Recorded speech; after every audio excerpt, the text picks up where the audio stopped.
Time to read Psalm 7. Okay, guys, so this is a psalm that David writes after he's been slandered by a man of Benjamin. It really just pertains to Christians who are walking in a way that is criticized by the outside world. And I do just want to say that that's actually part of the Christian mission. Like, we're supposed to walk in a way that's peculiar or weird or different from what is expected, because we want people to know that something is different about us, and we want people to ask about that so that we can say, like, it's Jesus. Okay, so guys, Psalm 7, that's what we're walking into here. It's a tiny bit longer than the first 6 Psalms we've read so far, so just bear with me. It's called, In You Do I Take Refuge. O Lord my God, in you do I take refuge. Save me from all my pursuers and deliver me, lest like a lion they tear my soul apart, rending it in pieces with none to deliver. O Lord my God, if I have done this, if there is wrong in my hands, if I have repaid my friend with evil or plundered my enemy without cause, let the enemy pursue my soul and overtake it, and let him trample my life to the ground and lay my glory in the dust. Arise, O Lord, in your anger. Lift yourself up against the fury of my enemies. Awake for me, you have appointed a judgment. Let the assembly of peoples be gathered about you. Over it return on high. The Lord judges the peoples. Judge me, O Lord, according to my righteousness and according to the integrity that is in me. O let the evil of the wicked come to an end, and may you establish the righteous.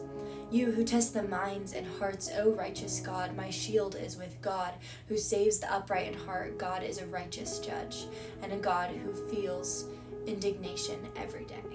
If a man does not repent, God will whet his sword. He has bent and readied his bow.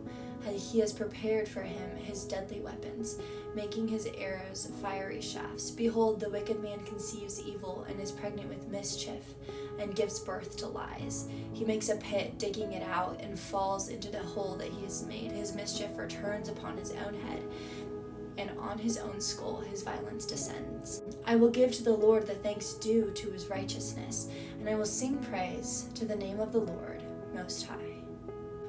Okay, so David takes this slander from Benjamin, and this is his response. He asks God to do something about it and calls into action the God of righteousness. Something that I do want to talk about, I don't pray for evil among the people who wrong me at all. That's actually not part of the Christian mission, but that's what David is essentially doing here. I realized at the beginning I said the whole, like, we're called to be peculiar, we're called to be weird. I forgot to mention, got that from Michael Frost. He popularized the phrase, keep Christianity weird. And I just want to talk really briefly on that because it does pertain to this psalm in particular. And also just yesterday, I started writing a blog post on the same subject, so it was weird to like watch it connect as I read the psalm today, but you know, that's just how things go sometimes. There is one phrase that I heard on the Whoa That's Good podcast with Sadie Robertson Huff, and I can't remember who she was interviewing at the time. I don't remember the name of the person, but one phrase that she said that she holds on to is, I give myself the right to not be offended. And so she walks into every conversation, every room, and she expects criticism, and she's okay with that and gives herself permission to not be offended.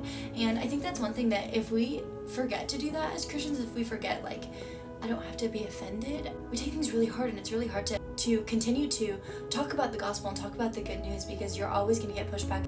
You're always going to get people who don't want you to be sharing the gospel, and that is just the nature of our fallen world. So it was really interesting to look at the way that David takes on that slander in this psalm, and then contrast it a little bit with the Christian way today, and just look at this is the same God that we are seeing in these psalms. The same God that he's praying to is the same God of love that I pray to every single day. Thank you so much for watching this, and please stick around for Psalm 8 tomorrow.